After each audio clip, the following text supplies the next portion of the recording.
இன்றே டவுன்லோட் செய்து உங்கள் ஃபேவரட் ஷோக்களை என்ஜாய் பண்ணுங்க.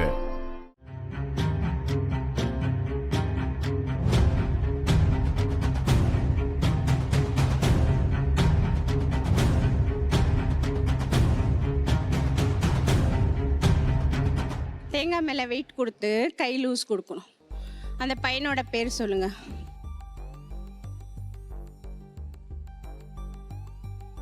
உங்கள் ஃப்ரெண்டும் பேர் சொல்லுமா?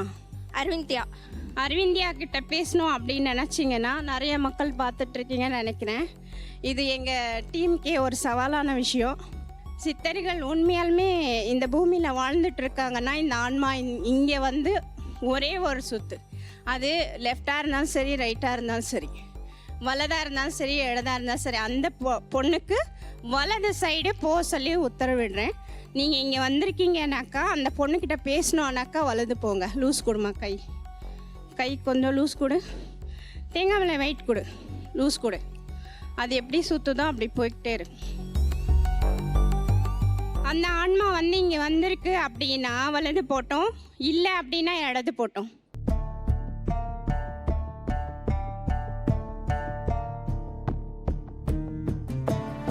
இல்லை வரல. ஓகே, எந்திரிச்சிருங்க. வரல, எந்திரிச்சிருங்க.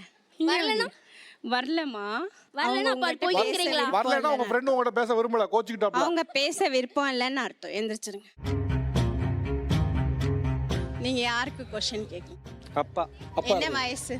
அப்பாக்கு 69 இருக்கும். 69. அவர்கிட்ட என்ன கேட்கணும்னு நினைக்கிறீங்க? அவர்கிட்ட மனசுல ஆசை நிறைய இருந்தது, அவர் சொல்லாமே போயிட்டாரு. அதாவது அவர் ஆன்மா சாந்தி அடைஞ்சிருச்சா இல்லையான்னு மட்டும் கேட்கலாம்.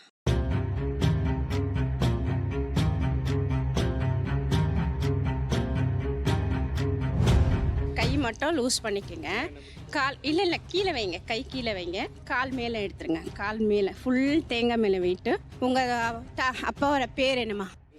வெங்கடேசன். உங்கள் பேர்? மோகன்ராஜ்.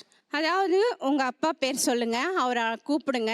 எனக்கு வந்து நீங்கள் நிம்மதியாக எங்களை விட்டு பிரிஞ்சிருக்கீங்க, எங்கள் துணையாக இருக்கீங்கன்னா வலது போங்க. சொல்லுங்கள். அப்பா பேர் வெங்கடேசன். அவர் எங்களுக்கு துணையாக இருக்காருன்னா வலது போங்க, இல்லைன்னா இடது போங்க. கை மட்டும் லூஸ் கொடுங்க. வாங்க. அது எப்படி போதோ அப்படி போய்க்குங்க. ரொட்டேட் பண்ணுங்க. கையை ரொட்டேட் பண்ணுங்க. கை ரொட்டேட் பண்ணுங்க. வாங்க ஐயா. எந்த ஒரு தடங்களும் இல்லாமல் பலாயிரம் கோடி மக்கள் பார்த்துட்டு இருக்காங்க. உங்கள் பிள்ளைங்களுக்காக வந்திருக்கீங்கன்னு தெரியுது. வாங்க. உங்கள் அப்பாவோட உடம்புல என்ன பிரச்சனை இருந்துச்சு? அவருக்கு ஸ்ட்ரோக், கை கால் வராமல் இருந்தார். பிளாக் மேஜிக்கால இறந்துருக்கீங்க அப்படின்னா ஸ்பீடாக போய் இறக்கி விடுங்க. அப்படியே லெஃப்ட் போங்க. இடது பக்கம் போங்க. வாங்க பொடியாங்க, சீக்கிரம் வாங்க. அவர் ஸ்ட்ரோக்கால தானே இறந்துருக்காரு. ஆமாம். அப்போ உங்கள் ஃபேமிலியில் ஸ்ட்ரோக் 15 வருஷத்துக்கு முன்னாடியே பிளாக் மேஜிக் அட்டாக் ஆயிருக்குங்கிறது அவரோட உத்தரவு. மறுபடியும் நீங்கள் ட்ரை பண்ணனா உட்காருங்க. இன்னொரு வாட்டி உட்காருங்க.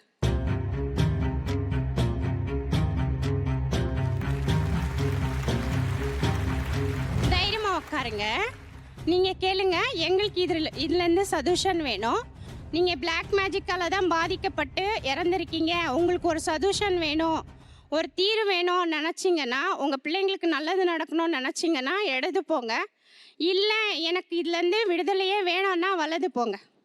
இப்போ வந்தீங்க, திருப்பி வரணுங்கிறது தான் என்னோட உத்தரவு. மனதார சித்தர்கள் ஆன்மா உள்ளாவிட்டு இருக்கு. புனித ஆன்மாக்கள் எவ்வளவோ உங்களுக்கு உதவி பண்ண ரெடியாக இருக்காங்க. வாங்க. வலதானாலும் சரி, இடதானாலும் சரி, மக்கள் பார்த்துட்ருக்காங்க. தயவு செஞ்சு ஒரு உத்தரவு கொடுங்க. வாங்க. கட்டுக்குள்ளே இருக்கீங்களா? கட்டுப்பட்டிருக்கா? கட்டு இருக்கு. சரி, ஒத்துக்கிறேன். கட்டு இருக்குங்கிறது ஒத்துக்கிறேன் நான். வாங்க. அழுத்திப்பிடி. பெரியார் பார்வையில் எந்த ஒரு நிகழ்வாக இருந்தாலுமே பிறப்புக்கு பின்னாலும் இறப்புக்கு முன்னாலும் உள்ள வாழ்க்கையை பற்றி மட்டும்தான் நாங்கள் கவலைப்படுவோம். பிறப்புக்கு பின்னாலும் இறப்புக்கு முன்னாலும் உள்ள வாழ்க்கை, அதாவது உயிரோடு இருக்கிறவங்களை பற்றி மட்டும்தான் கவலைப்படுவோம்னு வச்சுங்களேன். அதான் அதுக்கு அர்த்தம்.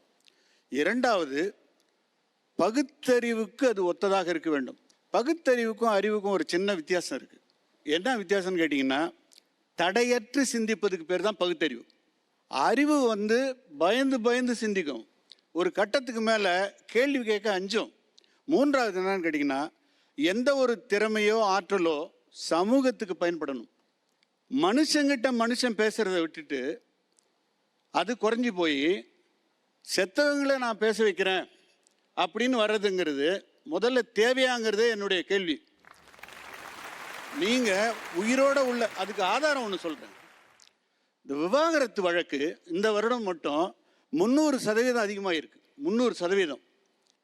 அந்த 300%த்தில் மிக வருத்தப்பட முடியாத ஒரு விஷயம் என்னன்னு கேட்டிங்கன்னா, அதில் 85% 35 வயதுக்கு கீழே உடையவங்க. வாழ்க்கை புத்தகத்தை திறக்கிறதுக்கு முன்னையே கிழித்து போட்டு விட்டவர்கள் அவங்க.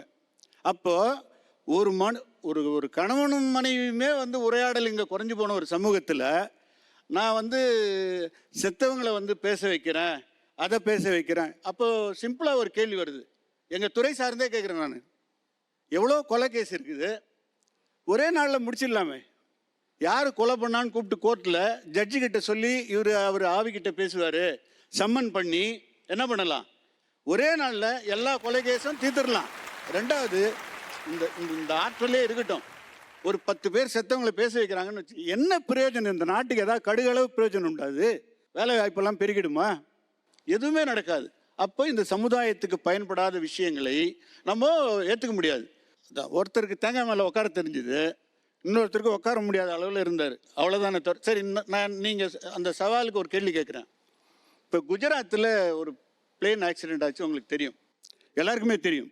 அதில் கருப்பு பெட்டின்னு ஒன்று இருக்கும், எப்படி விபத்து நடந்ததுன்னு கண்டுபிடிக்கிறதுக்காக. அதிகமாக சேதம் அடைஞ்சிட்டு, அதனால் என்ன பண்ணியிருக்காங்க, அமெரிக்காவுக்கு அனுப்பியிருக்காங்க. இப்போ இவ்வளோ முயற்சியே தேவையில்லையே. அந்த விமானி இருக்கார்ல, அவருடைய ஆவியை வர வச்சு என்னப்பா பிரச்சனை, ஃப்ளைட்டு ஓட்டும்போது என்ன லெஃப்ட்டில் எடுத்தியா ரைட்டில் எடுத்தியா என்னங்கிறத சாதாரணமாக கேட்டு சொல்லிடலாம். இதில் வேடிக்கை என்னன்னு கேட்டிங்கன்னா, ஒருத்தர் அதுலேருந்து உயிரோடு தப்பிச்சார். அந்த உயிரோடு தப்பிச்சவருக்கு எப்படி விபத்தாச்சுன்னு தெரியல. இதில் ஆவி எப்படி சொல்ல முடியும்? அப்போ இவர்கள் சொல்லக்கூடிய எல்லாமே பார்த்தீங்கன்னு சொன்னால் ஏதாவது ஒரு நேரடியாக நிரூபிக்க முடியாத ஒரு தன்மையில் சொல்கிறாங்க. சயின்ஸ் அதை ஏற்றுக்காது. இப்படி மக்களை செய்யக்கூடாது. இன்னும் குறிப்பாக எனக்கு ஒரு பெரிய, இது லட்சக்கணக்கானவர்கள் பார்க்குற ஒரு ஷோ இது. இந்த ஷோவெல்லாம் முதல்வரெலாம் கூட பார்ப்பாருன்னு நினைக்கிறேன்.